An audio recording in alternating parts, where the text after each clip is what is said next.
అధ్యక్ష, పశ్చిమ ఆసియాలో ఇరాన్ ఇజ్రాయెల్ మధ్య మొదలైన యుద్ధం అనేక రూపాంతరాలు చెంది ప్రపంచ ఆర్థిక వ్యవస్థని అతలాకుతలం చేస్తుంది. క్రూడ్ ఆయిల్ లాంటి వాటిపై ప్రత్యేకంగా ప్రభావితం చూపిస్తూ దేశ ఆర్థిక పరిస్థితుల్ని తీవ్రంగా ప్రభావితం చేస్తున్న విషయం మనందరికీ తెలిసిందే. ఈ క్రూడ్ ఆయిల్ ప్రతి దేశ ఆర్థిక పరిస్థితులకు కూడా దీని ప్రభావం అత్యంత ప్రధానంగా ఉంటుందన్న విషయం మనందరికీ కూడా తెలిసినటువంటి అంశమే. అమెరికా ఇజ్రాయెల్ కలిసి ఇరాన్ మరియు లెబనాన్ మీద దాడి చేస్తూ ఉంటే ఒకవైపు ఇరాన్ కూడా గల్ఫ్ మరియు మిడిల్ ఈస్ట్ దేశాల్లో ఉన్నటువంటి అమెరికాకు చెందిన డిఫెన్స్ స్థావరాలపైన టార్గెట్గా చేసుకుని దాడి చేస్తూ ఉంది. ఈ దాడులు ఫైటర్ బాంబర్సు, బ్యాలిస్టిక్ మిసైల్స్, డ్రోన్స్ వంటి అత్యంత ఆధునికమైన ఆయుధాలతో పరస్పర దాడులు జరుగుతూ ఉన్నాయి. ఇటువంటి మాస్ డిస్ట్రక్టివ్ ఆయుధాలతో జరిగే ఈ విధ్వంసంలో అనేక మంది అమాయకులు దాదాపు 4,000 మంది పైబడి మరణించారని అంచనాలు చెప్తా ఉన్నాయి. ఈ మరణాలతో పాటు ఆర్థికపరమైనటువంటి విధ్వంసం మరో పక్కన జరుగుతూ ఉంది. మరణాలు మాత్రం ఆయా దేశాలకు మాత్రమే పరిమితమైన ఆర్థికపరమైనటువంటి విధ్వంసం మాత్రం ఈరోజు ప్రపంచం మొత్తాన్ని చుట్టేస్తూ ఉంది. మరీ ముఖ్యంగా ఆసియా దేశాలకు మరింత ప్రమాదకరంగా ఈ యుద్ధం మారింది. అలాగే మన దేశం పైన కూడా తీవ్రమైనటువంటి ప్రభావం చూపిస్తూ ఉంది. ఈ యుద్ధం కనీసం ఇంతటితోనైనా ఆపకపోతే ప్రపంచ భవిష్యత్తు ఆందోళనకరంగా మారుతుందనేది స్పష్టంగా భావిస్తూ ఉన్నాం. ఈ యుద్ధం ఇలాగే కొనసాగినా ఆపకపోయినా ఇది 3వ ప్రపంచ యుద్ధానికి కూడా దారితీయవచ్చు. ఇది ప్రపంచ మానవాళికే మనుగడకే ఓ ముప్పుగా పరిణమిస్తూ ఉంది. ఇటువంటి అత్యంత ప్రమాదకర పర్యవసనాల దృష్ట్యా భారత ప్రభుత్వం చొరవ తీసుకొని యుద్ధాన్ని ఆపటానికి, ప్రపంచ శాంతిని నెలకొల్పటానికి తగిన చొరవ తీసుకోవాలని ఈ సభ ఒక కోరుతూ తీర్మానాన్ని ప్రవేశపెట్టడానికి I beg to move the resolution.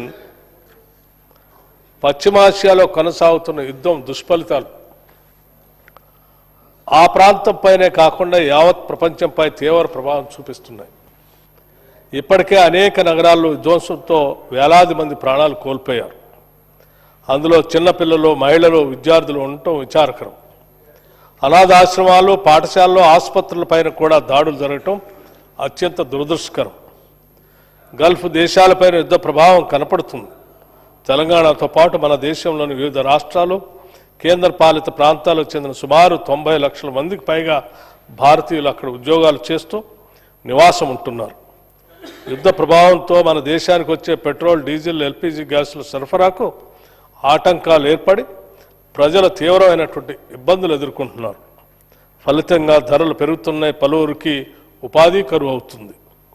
యుద్ధం రోజు రోజుకు విస్తరిస్తూ 3వ ప్రపంచ యుద్ధానికి దారితీసే ప్రమాదం పొంచి ఉన్నది. ఏ కాలంలోనైనా యుద్ధం వినాశకారి.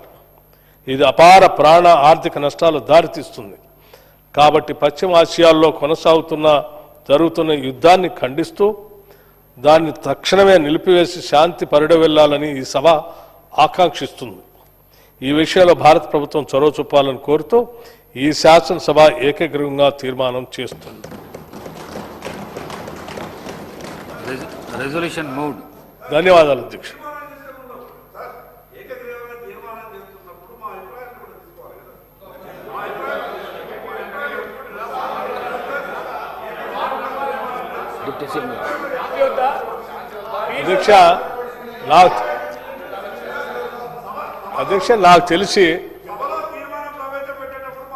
అధ్యక్ష నాకు తెలిసి సభలో ఉన్నటువంటి బాధ్యత కలిగిన గౌరవ శాసనసభ్యులందరూ కూడా శాంతి కోరుకున్నటువంటి వాళ్లే, యుద్ధం ఆగాలని కోరుకున్నటువంటి వాళ్లే, మానవాళి మనుగడకు ముప్పు రాకుండా ఉండాలని కోరుకునేటువంటి వాళ్లే, ఎవరో మరణించకుండా ఉండాలని కోరుకునేటువంటి వాళ్లే, ముఖ్యంగా ఆ దేశాలకు సంబంధించిన ఆర్థిక వ్యవస్థ వినాశనం కాకుండా ఆ దేశాలు ముందుకు పోవాలని కోరుకునేటువంటి వాళ్లే.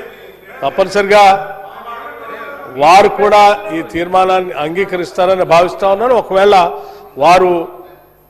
వారి సందేశాన్ని కూడా ఇవ్వాలని వారు భావిస్తే తప్పనిసరిగా మీరు పర్మిట్ చేసి వారు కూడా ఒక నిమిషం ఇవ్వచ్చు. నమస్కారం.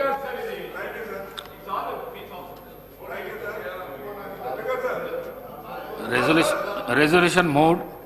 The question is that the government resolution is before the House. Those who are for the resolution, please say ayes. Those who are against, please say no.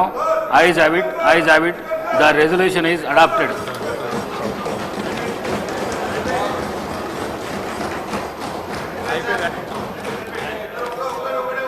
I request the Minister for Agriculture to move the resolution.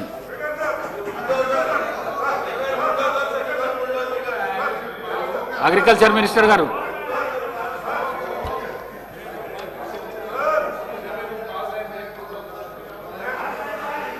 Adhyaksha,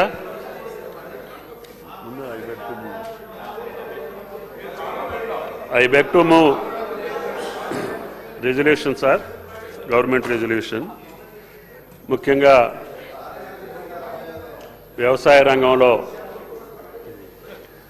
రైతులు అదేవిధంగా వాడుతున్నటువంటి పారాక్యాట్ dichloride 24% అనే ఒక రసాయనం అత్యంత విషపూరితమైందిగా, ఇది మానవ ఆరోగ్యానికి, జీవ వైవిధ్యానికి, పర్యావరణ సమతుల్యకు తీవ్రమైనటువంటి ముప్పుగా నిలుస్తుంది అధ్యక్ష.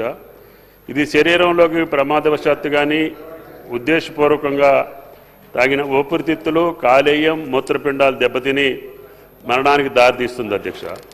దీనికి విరుగుడు లేదు. అనేక దేశాల్లో దీనిపై ఇప్పటికే నిషేధం లేదా కఠిన నియంత్రణలు అమల్లో ఉన్నాయి అధ్యక్ష. రైతులు, వ్యవసాయ కూలీలు సరైన వ్యక్తిగత రక్షణ పరికరాలు లేకుండా ఈ రసాయనాన్ని వినియోగించడం ద్వారా చర్మ వ్యాధులు, శ్వాసకోశ సమస్యలు వంటి తీవ్ర అనారోగ్య సమస్యలకు గురవుతున్నారు అధ్యక్ష. క్షణికావేశంతో ఈ రసాయనం సేవించడం వల్ల తెలంగాణలో